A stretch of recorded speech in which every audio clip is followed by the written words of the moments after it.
Okay, I need to talk about this, because what just happened with Britney Spears at a restaurant in front of witnesses just days after leaving rehab has me genuinely worried. Not in a gossipy way. In a human way. We're talking about barking, screaming, walking around with a knife, and then being spotted buying alcohol the same night. And I have questions. So let's get into it. So here's what we know. Earlier this week, Britney Spears sat down for dinner at a restaurant in Sherman Oaks, a spot in the San Fernando Valley area of Los Angeles. She was with two other people, reportedly a man and a woman. Now, on paper, this is just a regular Wednesday night dinner, but that's not how it went. According to multiple reports, things got chaotic pretty quickly. Witnesses say Britney was raising her voice, yelling, and at certain points she was barking, like actual barking. Now before you spiral, her team did address that. They said she was just telling a story about her dog barking at the neighbors. Okay, that's plausible. People do that. You do a little imitation, you tell the story, you laugh. But there's more to this story than just the barking. And that's where things get a bit more complicated. Let's talk about the knife, because that's the detail that really set people off. One restaurant goer reportedly claimed that Britney walked past their table holding a knife, and that people were genuinely concerned she might accidentally hurt someone. Okay. So, that sounds alarming. But her team responded to this directly. They said she was simply cutting her hamburger in half. That's it. She had a knife because she was eating dinner and she was cutting her food.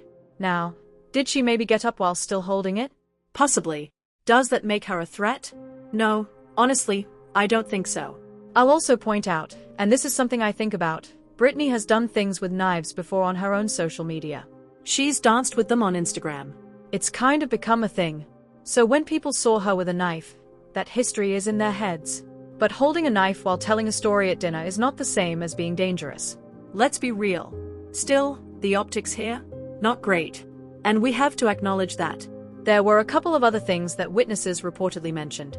First, Britney apparently lit a cigarette inside the restaurant near the door. Staff had to intervene and ask her to put it out. Interestingly, this isn't the first time something like this has happened. There were earlier reports of her lighting up on a plane, which is obviously not allowed. There were also reports of Britney and the man she was with feeding each other and telling each other I love you. Which, I mean, that's sweet. A little out of the ordinary in a restaurant setting, but hardly the end of the world. And then there was the mess left under the table. One guest reportedly said it looked like a toddler had been sitting there, pieces of food everywhere. Again, that's the kind of detail that gets thrown in to paint a picture. But is it damning? I don't think so. So Britney's team put out a statement addressing all of this, and I want to be fair to it. They said, and I'm paraphrasing, that this was completely blown out of proportion. That Britney was having a quiet dinner with her assistant and her bodyguard. That the barking was just her telling a dog story.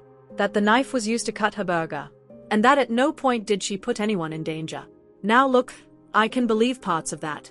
I can absolutely believe that a somewhat quirky, eccentric celebrity dinner got overblown by a witness who sold a story to the tabloids. That happens all the time. And Britney has been a target of this kind of thing for her entire adult life. But I also think it's important that we don't just dismiss everything because her team says so. Because there is more context here that matters. Here's where my concern really kicks in. Because after this dinner, this chaotic, talked about, headline-making dinner, Britney was reportedly spotted at a liquor store. And to be clear, she had only recently gotten out of rehab. Now I want to be very careful about how I talk about this, because recovery is personal and complicated and we're not her doctors or her family. But if the reports are accurate, and footage was reportedly sold to a media outlet, then it does raise questions about how she's doing, and whether she has the support around her that she actually needs. Her past situation with rehab was reportedly not centered around alcohol specifically, but the combination of erratic public behavior and a liquor store visit right after getting out of treatment is something that her inner circle is reportedly very concerned about. Multiple sources have described people close to her as exhausted and scared. One question that keeps coming up in all of these reports: who is the man that Britney was with that night? He's described as a mysterious figure, someone she was affectionate with, someone she left the restaurant with and went to the liquor store with. Now I'm not going to speculate too hard here, because we genuinely don't know. But I think it's a fair question. When someone is in a vulnerable position, just out of rehab, dealing with public scrutiny, rebuilding their life, the people around them matter enormously. Who you're spending your time with shapes what kind of decisions you make. And I just hope that whoever this person is, he actually has her best interests at heart. Now I don't want this whole video to just be doom and gloom, because there's actually a more hopeful side to this story too. Britney has been posting on social media again since leaving rehab, and some of it is honestly really sweet. She posted about going to a pet store with her kids and being enchanted by a baby snake. She talked about snakes being symbolic of good health and higher consciousness. She's been talking about a spiritual journey, about learning to be kinder to herself, about moments where she just stops, looks up, and feels grateful. She also posted a video of herself on her way to see a sequel movie, excited about butter popcorn and a Slurpee, making jokes, being playful. And honestly, that's kind of the Britney I love. Goofy, genuine, unfiltered.